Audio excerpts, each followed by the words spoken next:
할렐루야. 아멘. 예, 고난주간 특별 새벽기도에 나오신 여러분들을 환영합니다. 그리고 축복합니다.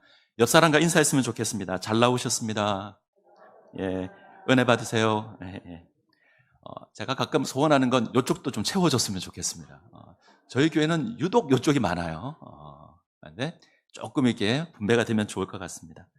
오늘부터 우리가 고난주간 특별 새벽기도의 시간을 갖습니다. 특별히 이 시간을 통해서 하나님께서 우리에게 베풀어 주신 그 사랑을 확인했으면 좋겠습니다. 그리고 나도 예수님 따라가겠습니다 고백할 수 있는 귀한 시간들이 될 수 있기를 소원합니다.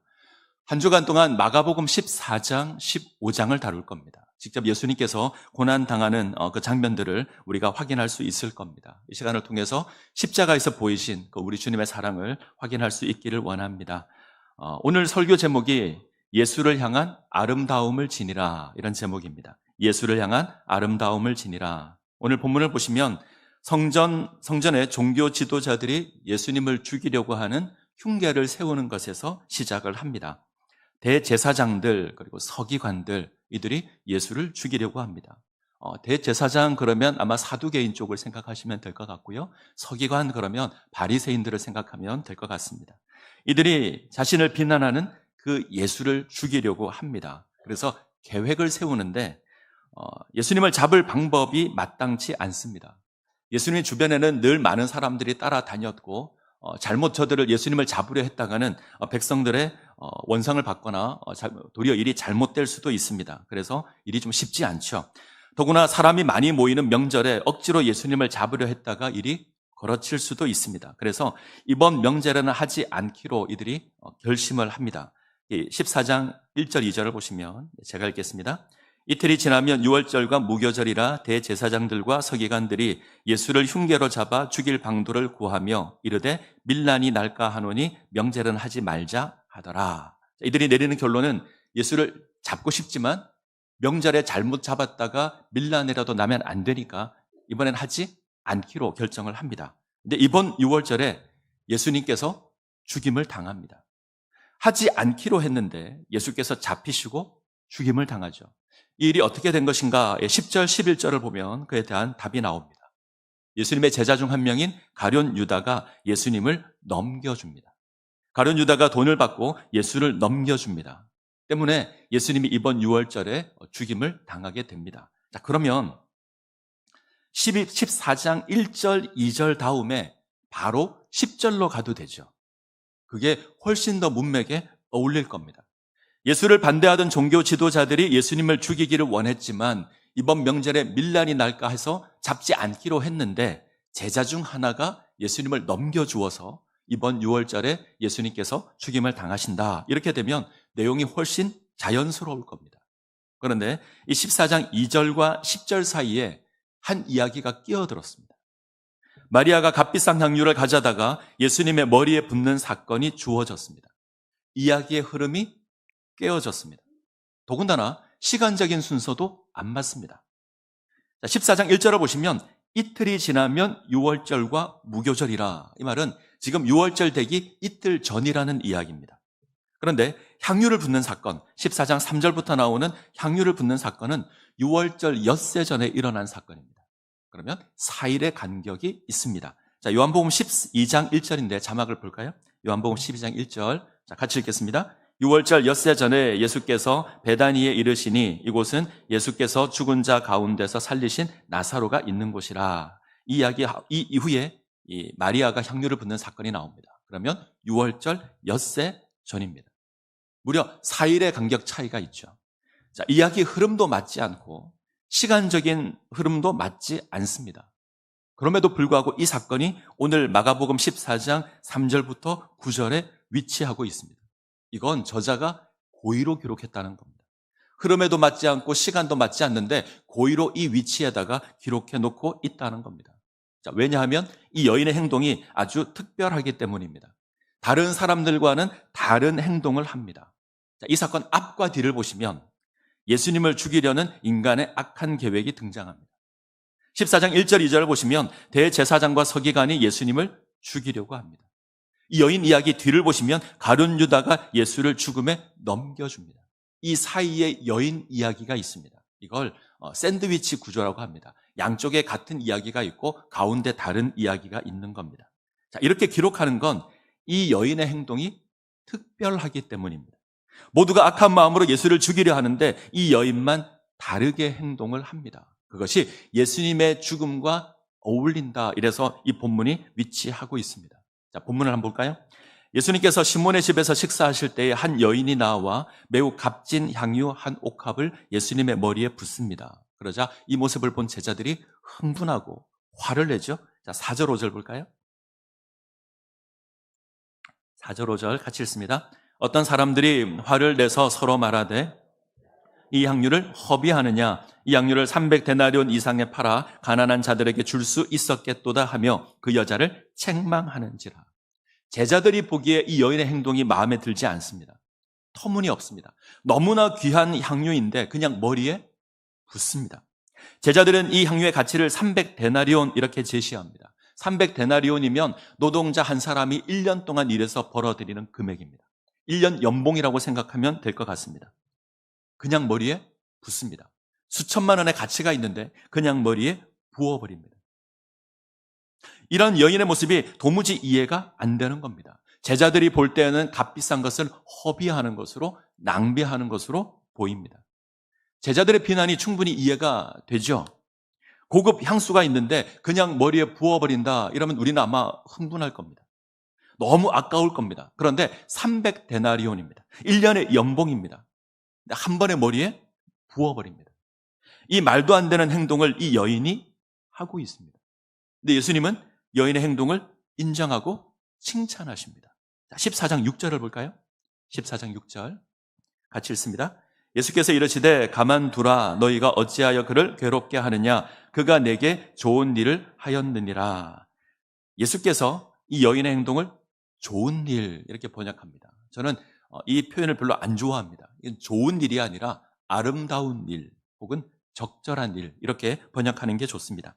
여인의 행동이 예수님께 아름다운 행동을 합니다. 적절한 행동을 합니다. 그래서 설교의 제목이 예수님을 향한 아름다움을 지니라 이렇습니다.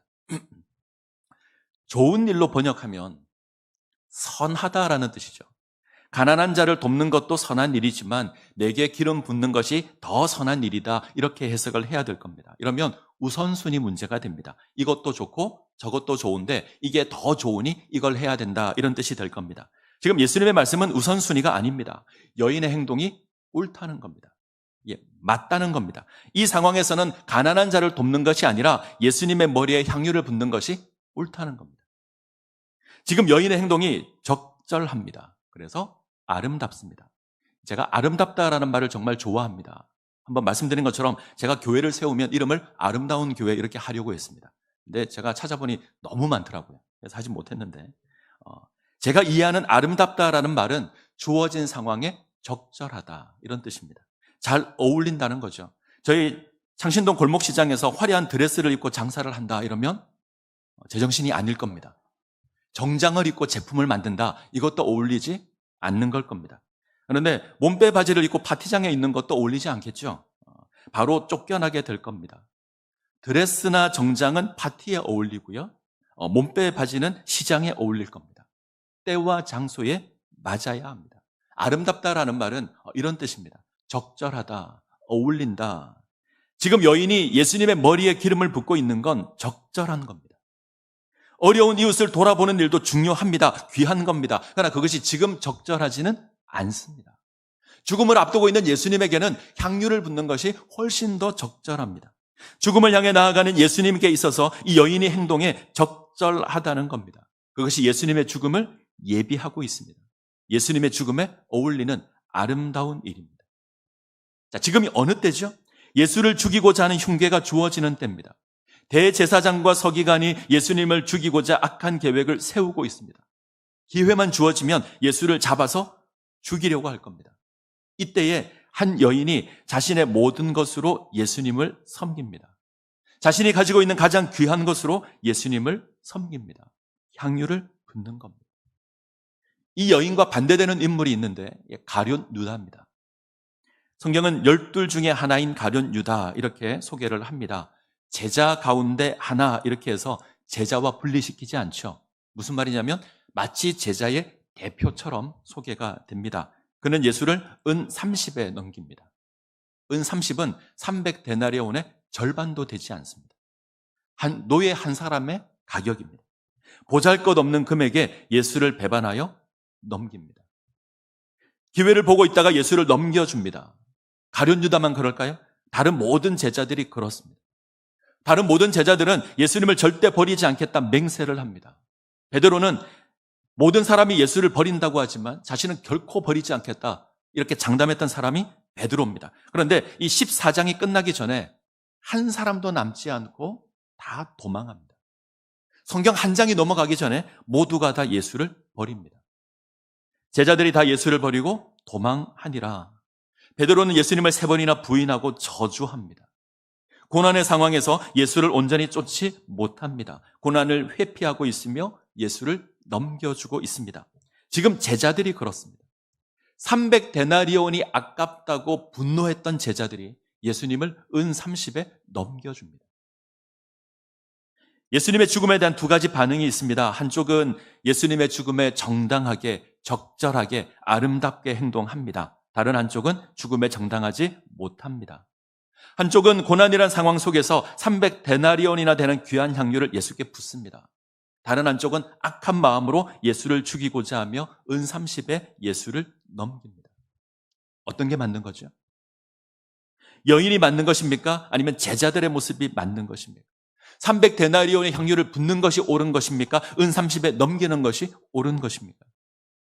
전 우리 모두가 향유를 붓는 이 한 여인이 되기를 소원합니다. 우리가 가진 모든 것으로, 우리가 가진 가장 귀한 것으로 예수를 섬겨야 합니다. 자, 제자들의 고백을 다시 한번 볼까요? 어찌하여 이 향유를 허비하는가? 왜 그것을 헛되이 사용하는가? 왜 그것을 낭비하는가? 이 제자들이 볼 때 여인의 행동은 낭비로 보입니다. 허비하는 것. 여인도 낭비라고 생각했을까요? 아깝다고 생각했을까요? 여인은 아주 기쁘게 감사함으로 향유를 부을 겁니다. 자, 왜 이런 차이가 나을까? 한쪽은 감사함인데 한쪽은 낭비라고 합니다. 왜 이런 차이가 나타날까? 예수님의 죽음에 대한 입장이 다릅니다. 예수님의 죽음이 나에게 어떤 의미가 있는지 확인된 사람은 300데나리온의 향유를 기꺼이 부을 수 있습니다. 예수님께서 이 땅에 오셔서 고난당하시고 십자가를 지시고 죽임당하는 것이 나를 구원하는 사건이라는 것을 알면 300데나리온 안 아깝습니다. 얼마든지 부을 수 있습니다. 죽음 가운데 가하던 우리를 생명으로 세우시는 하나님의 그 은혜를 안다면 우리는 300데나리온을 감사함으로 기쁘게 하나님께 드릴 수 있습니다. 그러나 이것을 모르면 허비로 보일 겁니다. 낭비로 보입니다. 그래서 은 30의 예수를 넘겨줍니다. 예수님의 십자가가 확인된다면 우리는 300데나리온 내어놓을 수 있습니다. 그 향유를 예수의 머리에 부을 수 있습니다. 아무리 귀한 것일지라도 우리는 내어놓을 수 있습니다. 그러나 예수님의 죽음이 확인되지 않으면, 예수님의 십자가의 죽음이 확인되지 않으면 은 30의 가치도 되지 않을 겁니다. 때문에 향유를 붓는 이것이 낭비로 보이는 겁니다. 어떻게 보이십니까? 향유를 드리는 이 여인의 모습이 낭비로 보이십니까? 감사함으로 보이십니까? 우리는 이 물음 앞에 사실 어려움을 겪지는 않을 겁니다. 우리는 예수 그리스도의 죽음으로 하나님의 백성이 되었다 고백하는 자들입니다. 우리는 예수님의 십자가가 무엇을 의미하는지 끊임없이 들어왔습니다.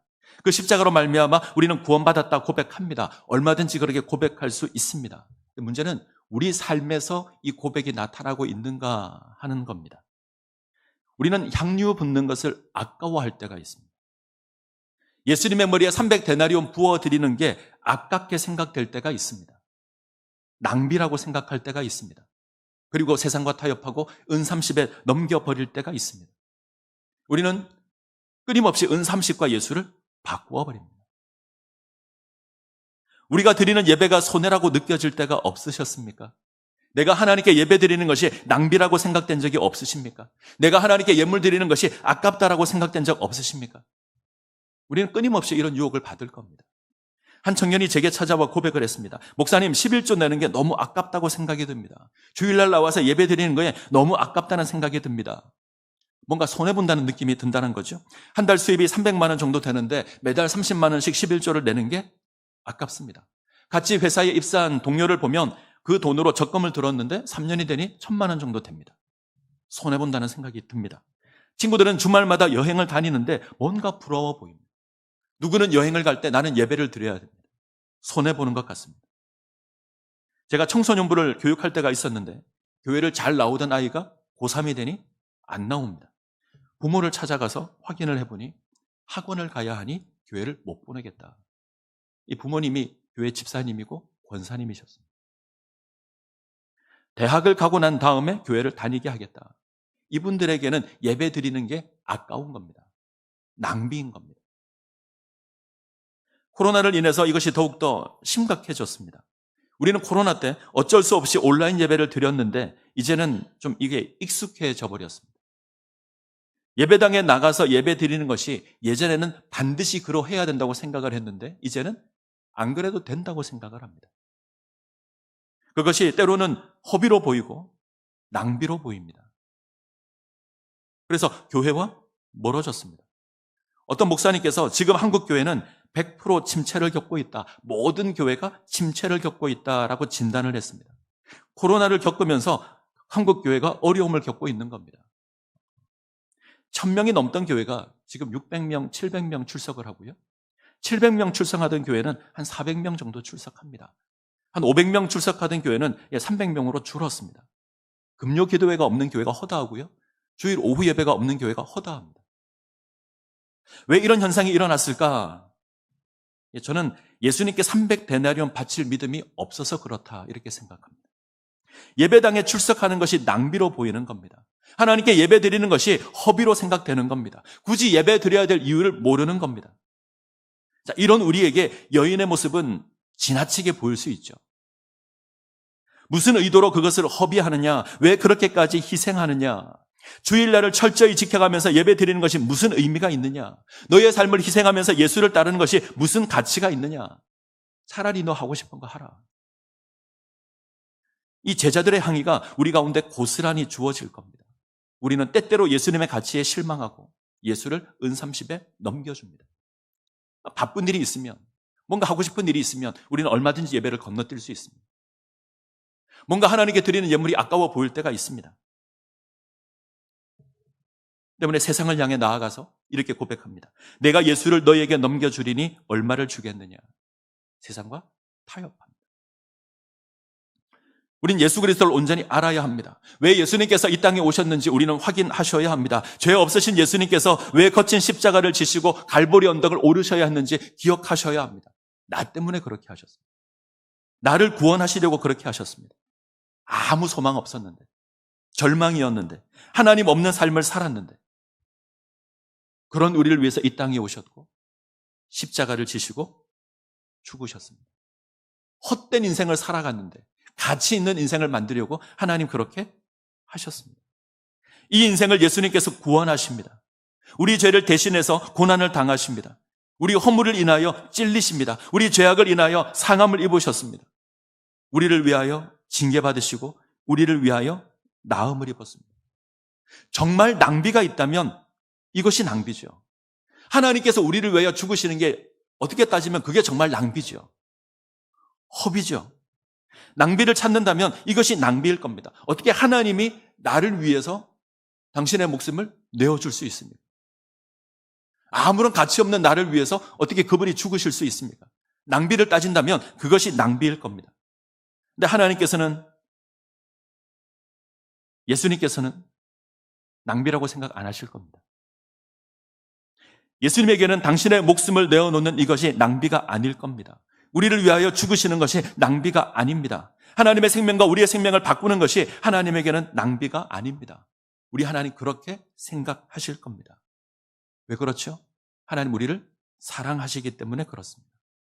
사랑하면 낭비가 아닙니다. 우리를 사랑하시기에 당신의 목숨을 내어놓는 것이 아깝지 않는 겁니다. 우리가 자녀를 사랑하니 자녀에게는 뭐든지 하는 것 아닙니까? 같을 겁니다. 우리 주님 우리를 사랑하시기에 당신의 목숨을 내어 놓으십니다. 자, 바꿔 말할까요? 우리도 하나님을 사랑한다면 향유 붓는 게 아깝지 않을 겁니다. 우리도 예수님을 사랑한다면 얼마든지 300데나리온 드릴 수 있을 겁니다. 당연한 것이고요. 마땅한 것입니다. 아깝지 않을 겁니다. 저는 그 모습 가운데 세워지시기를 바랍니다. 우리 주님 사랑하시기를 바랍니다. 우리를 사랑하셔서 기꺼이 당신의 목숨을 내어놓으시는 그 하나님이십니다. 우리를 위하여 기꺼이 낭비라고 보이는 그 모습을 행하시는 하나님이십니다. 그렇다면 우리도 하나님을 사랑하셔야 합니다. 300데나리온 얼마든지 부어드릴 수 있어야 합니다. 부탁을 하나 드리려고 합니다.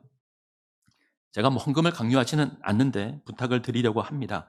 원래 제가 어제 이 말씀을 드리려고 했는데 어제 말씀을 드리면 누군가는 시험에 들 것 같아서 그래서 제가 참았습니다. 적어도 이 자리에 참석하신 분들은 시험에 드실 분들은 아닌 것 같아서 특별 새벽기도 참석하는 동안 매일 예물을 준비해서 드리셨으면 좋겠습니다. 이렇게 미리 예물 드리신 분들도 계신데 많은 금액을 하지 않으셔도 좋고요. 좀 힘들다 그러면 1,000원을 하셔도 좋고 5,000원을 하셔도 좋고 10,000원을 하셔도 좋습니다. 더 많이 한다고 제가 말리지는 않겠는데 제가 부탁드리는 건 마리아가 향유를 준비해서 주님께 드린 것처럼 예물을 준비해서 하나님께 드리면 좋을 것 같습니다. 낭비라고 생각하지 마시고 감사함으로 하나님께 드렸으면 좋겠습니다. 우리를 위하여 목숨을 주신 예수님이십니다. 그분은 기쁘게 십자가를 오르셨을 겁니다. 그렇다면 우리도 기쁘게 하나님께 예물을 드렸으면 좋겠습니다. 기도 제목 적으셔서 우리 부목사님께 드리면 예물을 드리고요. 제가 기도 제목들 다 확인하고 기도하도록 그렇게 하겠습니다. 자, 말씀을 맺겠습니다. 하나님 우리를 위해서 귀한 사랑 베풀어 주셨습니다. 신이 이 땅에 오셔서 우리 죄를 위해서 고난 당하셨습니다. 이 사랑이 확인이 된다면 300데나리온 아깝지 않아야 합니다. 아니, 우리 삶을 하나님께 드려야 합니다. 우리에게 주어진 가장 귀한 것으로 하나님께 영광을 돌려야 될 겁니다. 예수님의 죽음 앞에 우리 인생을 내어 놓아야 합니다. 그때 우리 주님 그러실 겁니다. 너희가 내게 아름다운 일을 하였다 말씀하실 겁니다. 이 은혜를 누리시기를 간절히 소원합니다. 이제 찬양하겠습니다.